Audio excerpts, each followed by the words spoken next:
SIT ರಚನೆ ಆಗಿ 2-3 ದಿನ ಆದಮೇಲೆ ನಾನು SIT ರಚನೆ ಆದಮೇಲೆ ತನಿಖೆಗೆ ಪಾರದರ್ಶಕವಾದಂಥ ತನಿಖೆ ಮಾಡಲಿಕ್ಕೆ ಅವಕಾಶ ಆಗಲ್ಲ. ನಾನು ಮಂತ್ರಿ ಆಗಿದ್ದರೆ, ಅದೇ ಇಲಾಖೆಯ ಮಂತ್ರಿ ಆಗಿದ್ದರೆ ಅವ್ರಿಗೆ ಅಡುಕು ತೊಡಕುಗಳು ಆಗುತ್ತೆ, ಏನೋ ಇನ್ಫ್ಲುಯೆನ್ಸ್ ಆಗುತ್ತೆ ಅನ್ನುವಂಥ ವಿಚಾರದಿಂದ ನಾನೇ ಇಚ್ಛೆಯಿಂದ ಅವತ್ತು ನಾನು ನನ್ನ ರಾಜೀನಾಮೆ ಪತ್ರವನ್ನು ಇದೇ ನಮ್ಮ ಮಾಧ್ಯಮದ ಮೂಲಕ ಬಂದು ಹೇಳಿ ನಾನು ನನ್ನ ರಾಜೀನಾಮೆಯನ್ನು ಸಲ್ಲಿಕೆ ಮಾಡಿದೆ.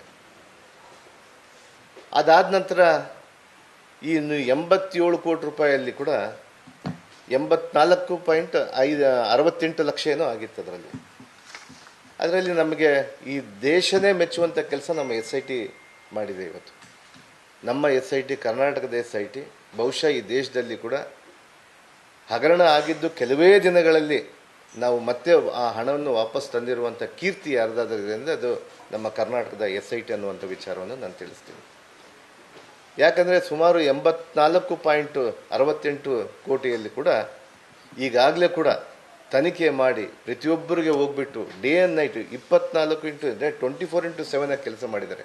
ಅಲ್ಲಿನ ಅಧಿಕಾರಿಗಳು ಭಾಳ ಅದ್ಭುತವಾಗಿ ಕೆಲಸ ಮಾಡಿದ್ದಾರೆ. ಅವರೆಲ್ಲ ಕೂಡ 800 ಅಕೌಂಟುಗಳಿಗೆ ಯಾವ ಅಕೌಂಟ್ಗೆ ಹೋಗಿತ್ತಲ್ಲ ಆ ಅಕೌಂಟುಗಳಿಂದ ಕೂಡ ಮತ್ತೆ ಮರುಪಾವಣೆ ಮತ್ತು ಮಾಡಿಕೊಂಡು ಸುಮಾರು ಈಗಾಗಲೇ ಕೂಡ 79 ಕೋಟಿ ಈಗಾಗಲೇ ಕೂಡ ಬಂದಿದೆ.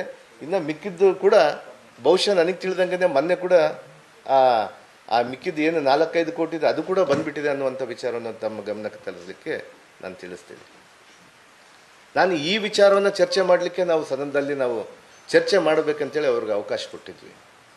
ಸುಮಾರು ನನ್ನಿಂದಾಗಲಿ ಯಾರು ಕೂಡ ನನ್ನಿಂದ ಇವತ್ತು SIT ರಚನೆಯಲ್ಲಿ ಮಾಡಿದಾಗ ನನ್ನ ಕಡೆಗೆ ನನ್ನ ಅಕೌಂಟ್ಗಾಗಲಿ ಎಲ್ಲಿ ಕೂಡ ನನ್ನ ಅಕೌಂಟ್ಗೆ 1 ರೂಪಾಯಿ ಕೂಡ ನನಗೆ ಬಂದಿಲ್ಲ. ಅದು ನನ್ನ ಧೈರ್ಯ, ನಾನು ಇವತ್ತು ಮುಕ್ತವಾಗಿದ್ದೀನಿ ಅಂತೇಳಿ. ಆದರೆ ಇವತ್ತು ವಿನಾಕಾರಣ ಅದಾದ ನಂತರ ಮತ್ತೆ ನಂತರ ದಿನಗಳಲ್ಲಿ ಏನೇನಾಯಿತು ಅನ್ನುವಂಥ ವಿಚಾರ ತಮ್ಮ ಬೆಳಕಿಗೂ ಬಂತು. ನಾನು ರಾಜೀನಾಮೆ ಮಾಡಿದ ಮೇಲೆ ED ಆಯಿತು, ನನ್ನ ಮೇಲೆ ED ಬಂದು ನನ್ನ ಅರೆಸ್ಟ್ ಮಾಡ್ತು, ಅರೆಸ್ಟ್ಗಾಗಿ ನನ್ನ ಜೈಲಿಗೆ ಹಾಕಿತು. EDಯಲ್ಲಿ ಏನೇನು ನಡೀತು ಅಂತೇಳಿ ಹಲವಾರು ಬಾರಿ ನಾನು ಹೇಳಿದ್ದೀನಿ.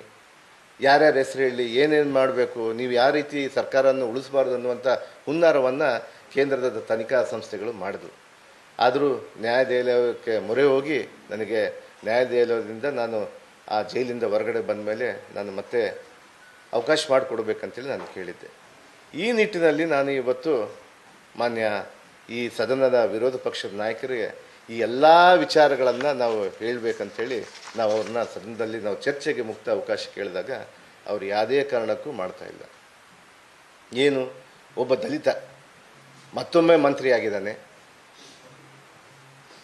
ಒಬ್ಬ ಆದಿವಾಸಿ ಜನಾಂಗದಿಂದ ಮತ್ತೊಮ್ಮೆ ಮಂತ್ರಿ ಆಗಿದ್ದಾನೆ, ಇವನಿಗೆ ಹೆಂಗಾದರೂ ಮಾಡಿ ತೆಗಿಬೇಕು, ಇವನಿಗೆ ಹೆಂಗಾದರೂ ಮಾಡಿ ಅಲ್ಲಿಂದ ಇಳಿಸ್ಬೇಕು ಅನ್ನುವಂಥ ಹುನ್ನಾರವನ್ನು ಈ ಮನುವಾದಿಗಳು ಮಾಡ್ತಾ ಇದ್ದಾರೆ. ಇವತ್ತು ಇಡೀ ದೇಶನೇ ನೋಡ್ತಾ ಇದೆ ಇವತ್ತು ಯಾವ ರೀತಿ ಕೇಂದ್ರದಲ್ಲಿರುವಂಥ ಸರ್ಕಾರ ಯಾವ ರೀತಿ ನಮ್ಮ ದೇಶವನ್ನು ನಡೆಸ್ಕೊಂಡು ಹೋಗ್ತಿದೆ ಅಂತೇಳಿ.